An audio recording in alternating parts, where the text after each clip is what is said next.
magandang araw sa inyo mga lords. May natagpuan ditong patay sa warehouse namin, lords. Hanapin natin yung patay.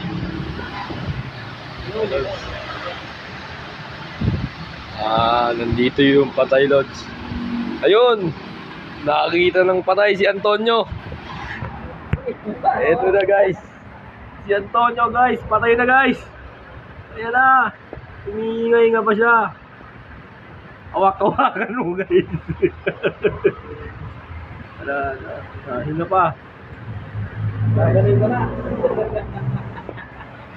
Ayan guys, si Sir Reggie yung salarin, bakit pinatay yung ipis? Ayan no, si Antonio patay na. Dead or alive. Patay na si Antonio. Ayan na. Tingnan natin guys kung nagalaw pa siya guys. Antonio. Guys, naghihingalo pa. Naghihingalo pa siya. Ayan guys, nasaksihan natin yung pagkamatay ni Antonio guys. Ayan na guys, oh. Sige na guys, thank you for watching.